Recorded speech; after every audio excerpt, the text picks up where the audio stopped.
माँ भी अपने बच्चों को दूध तब पिलाती है जब बच्चा रोता है। तो हम प्रयास नहीं करेंगे तो होगा कैसे? तो प्रयास से हुआ है, अच्छी सड़क बनेगी, उसमें कहीं कोई दो मत नहीं है।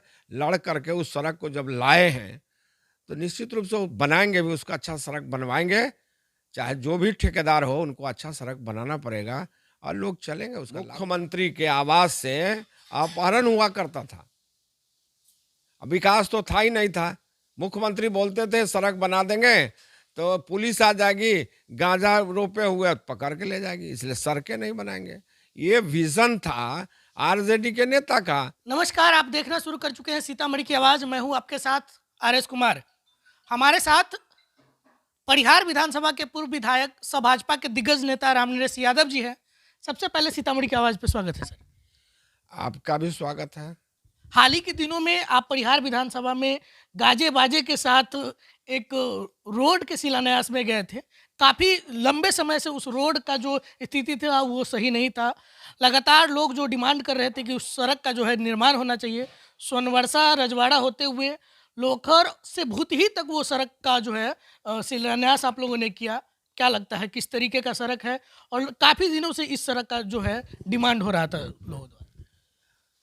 वहाँ की जनता ने 3 बार विधानसभा में विश्वास जताने का काम किया है और 14 सालों से वह रोड वंचित था।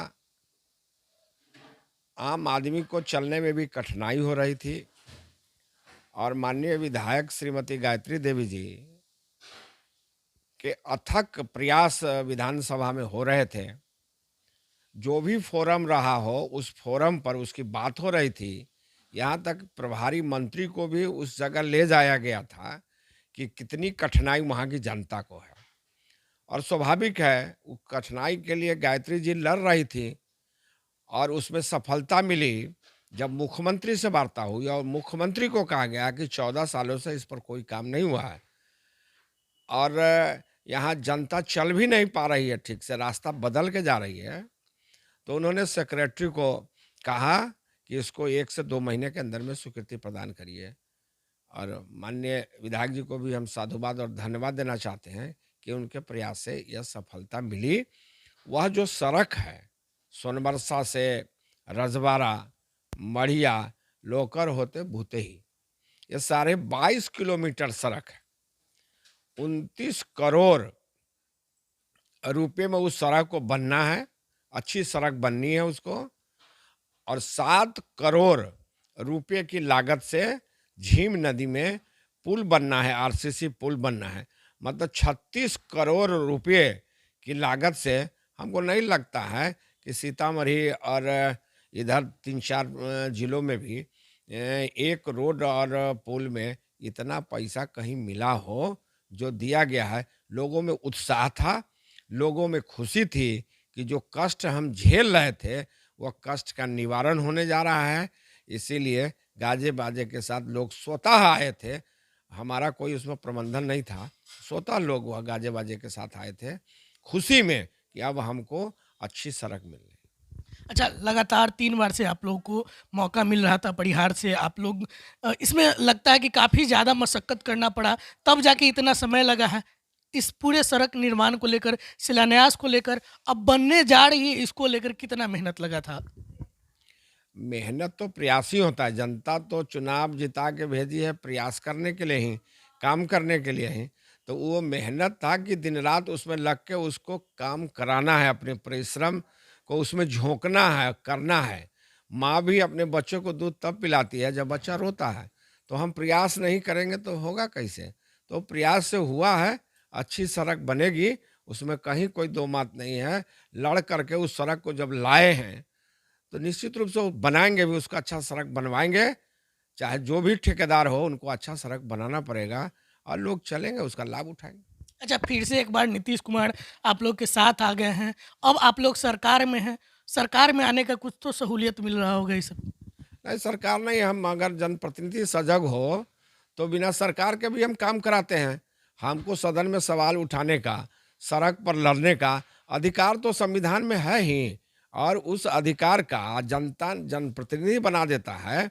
तो परिहार की जो विधायक हैं, मजबूती के साथ अपनी बात विधानसभा में रखती है और उसके कारण ठीक है सरकार बनी, तो सरकार बनी है तो एडवांटेज तो होता ही है। अभी आरईओ में हमने 14 सड़कों का सैंक्शन कराया है और 14 सड़क का में 4 सड़क उन्नयन का था, उसका टेंडर हो गया है और 1-2 रोज में और 10 सड़कों का टेंडर हो जाएगा। 14 सड़क बनेगी वहाँ। तो सरकार में हैं तो भी और ना है तो भी, लेकिन सरकार में आने के बाद एनडीए की जो सरकार है विकास उन्मुख सरकार है। 2005 में जब सरकार आई थी तो यहाँ जंगल राज था। जंगल राज था, मुख्यमंत्री के आवास से अपहरण हुआ करता था। अब विकास तो था ही नहीं था। मुख्यमंत्री बोलते थे सड़क बना देंगे तो पुलिस आ जाएगी, गांजा रोपे हुए पकड़ के ले जाएगी, इसलिए सड़कें नहीं बनाएंगे। ये विजन था आरजेडी के नेता का। और एनडीए के नेता नीतीश कुमार के नेतृत्व में जब एनडीए की सरकार बनी तो विजन था बिहार के विकास का। गांव हर गांव, आज मेरे क्षेत्र में कोई भी व्यक्ति बता दे, एक गांव ऐसा नहीं है जहां सड़क से नहीं जुड़ा हो, एक भी गांव वंचित नहीं है। मुझे क्या लगता है सीमाई क्षेत्र के लिए ये बहुत बड़ा चीज़ हो जाएगा, क्योंकि 22.5 किलोमीटर सड़क का निर्माण पूरा सीमाई इलाका है उस क्षेत्र में, आपका खास करके इलाका जो आता है बॉर्डर से सटा हुआ है, उसके विकास में कहीं ना कहीं यह सड़क योगदान देगा। दरअसल इसमें हमको लगता है 7 या 8 पंचायत तो उस सड़क पर पड़ता है, 7 से 8 होती तक। और लगभग 1.5 लाख से 2 लाख के बीच में जो जनता है उस सड़क का उपयोग करती है। हैवी ट्रैफिक है उस पर। सोनवर्षा से रजवाड़ा जाइएगा उस साइड में, परिहार को भी कनेक्टिविटी मिलती है। परिहार 27 पंचायत का है, उसका 7-8 पंचायत जो है उसकी कनेक्टिविटी इस रोड से है। तो निश्चित रूप से लगभग 2-2.5 लाख जनता उससे लाभान्वित होगी कनेक्टिविटी बनने से, और फायदा लोगों को मिलेगा। एक बड़े मतलब भाग जनसंख्या उसका लाभ उठाएगी।